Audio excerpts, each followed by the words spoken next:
मात्र हे काय प्रीतम सर. हळू बोल.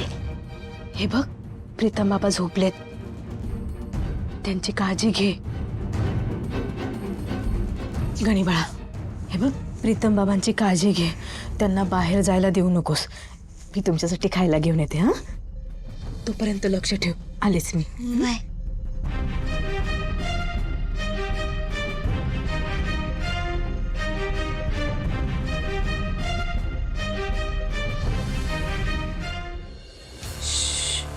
शांत शांत. अगं, त्या प्रियाचं बोलणं इतकं का मनाला लावून घेतेस तू? तिच्या बोलण्याचा विचार करतेस सिरियसली? ऐक ना, तुला एक गोष्ट माहितीये का? विझणारा दिवा असतो ना, तो फडफडतो आणि फडफडतच विझतो. तशी फडफडून मरेल ती. नको टेन्शन घेऊ. Wow,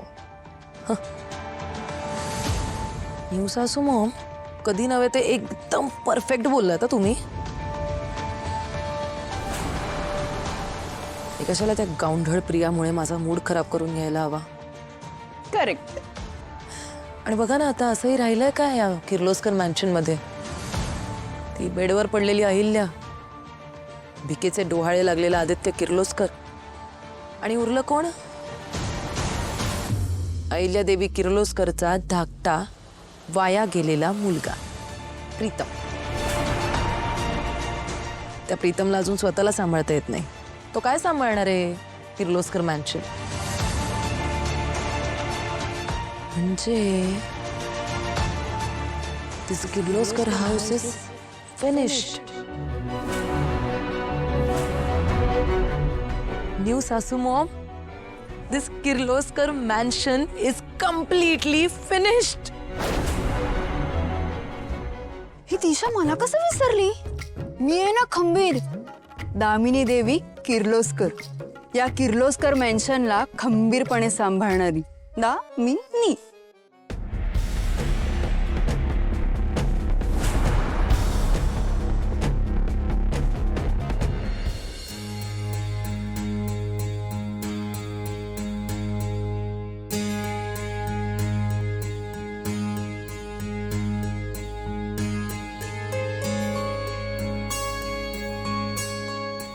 Pritam sir. मी आलो सर. अहो तुम्ही बाहेर नका जाऊ. कुठं येतच बसा. अरे गणी, मला दादाला आणि पारूला शोधायला जायचंय. मी आलो सर.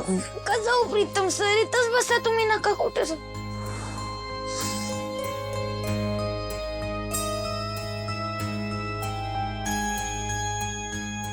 मला बी आठवण येतेच की आदित्य सरांची आणि तायडेची. तायडे आदित्य सर एकदम राजा राणी सारखेच आहेत बघा.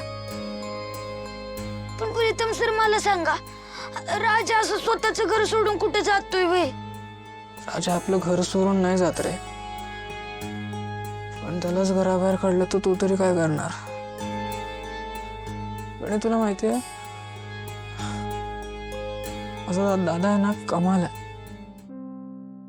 लहानपणापासून माझ्या सगळ्या चुका समजून घेतल्या. बऱ्याच वेळा तर माझ्या चुका स्वतःच्या म्हणून सांगितल्या.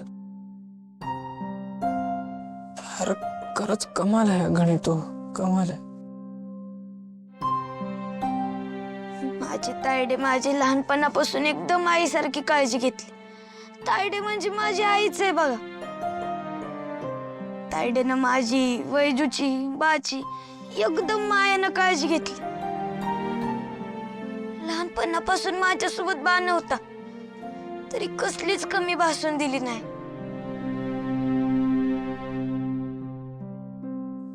तू नको काळजी करू. हा, मी तर दोघांनाही शोधणार. मी आलो. प्रीतम सर, आईले देवी तर लय रागीट आहेत ना हो. मग त्या तायडेला आणि आदित्य सरांना कशा घरात घेतील? मी पण बघतो ना, ती त्या दोघांना कशी घरात घेत नाही ते. आलोच मी. प्रीतम सर, तुम्ही कुठं नका जाऊ. आता सावित्री आता येतच असेल आपल्याला काहीतरी खायला घेऊन. बसा तुम्ही इथंच.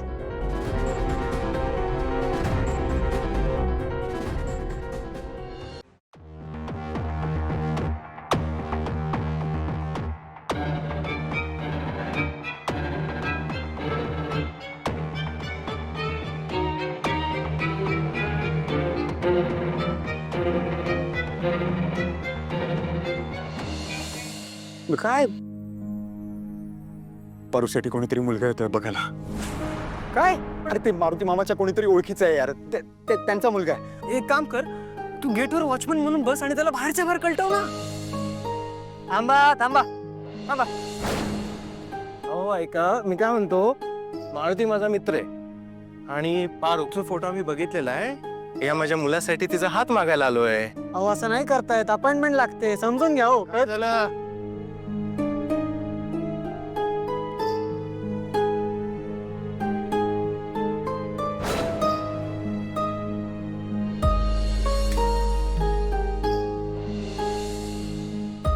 दादा ऐक, मी पारूला सांगितलंय, पारू तयार आहे, तू तयार आहेस ना? काही झालं तरी मी आज पारूला माझ्या मनातल्या भावना सांगणार म्हणजे सांगणार. गुड.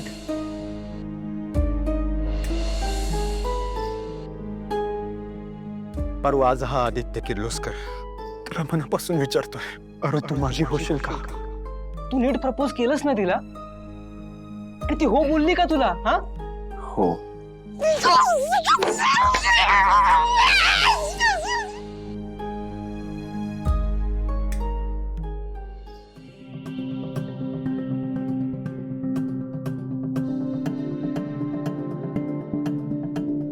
प्रीतम,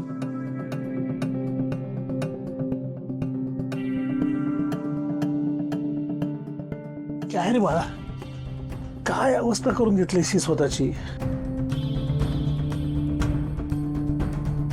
नाही शोभत तुला हे. काय करू मी बाबा मग? दादा आणि पारू दोघंही घरात नाही आहेत. दादाशिवाय राहायची सवय नाही आहे मला बाबा. त्याच्याशिवाय ना ते घर खायला उठतंय मला. मला आठवते लहानपणी अशा ट्रिपला जायचो, जेमतेम एक दिवस मी घराबाहेर राहू शकत होतो. दुसऱ्या दिवशी मॅमचा तुम्हाला फोन यायचा की याला या आणि घरी घेऊन जा. एवढी सवय आहे मला त्या एका माणसाची. आणि आता तुम्ही म्हणताय की ह्या पुढे तुझ्या आयुष्यात तो नसणार आहे. कसं हँडल करू मी हे? ह्याच थॉटमध्ये मी दादाला शोधण्याचा पण प्रयत्न केला आणि मला कळलं पण तो कुठे आहे. कुठल्या तरी एका मंदिराजवळ होता तो. मी तिथे गेलो त्याला बघायला, तिथूनही निघालेला तोपर्यंत. काय करत असेल, कसा असेल, आत्ता कुठे असेल, त्यांनी काय खाल्लं असेल की नाही, या सगळ्या विचारात ना मी मोडून गेलो बाबा. मला सहन नाही झालं. दादा आणि आई ना उगाच लांबतायत.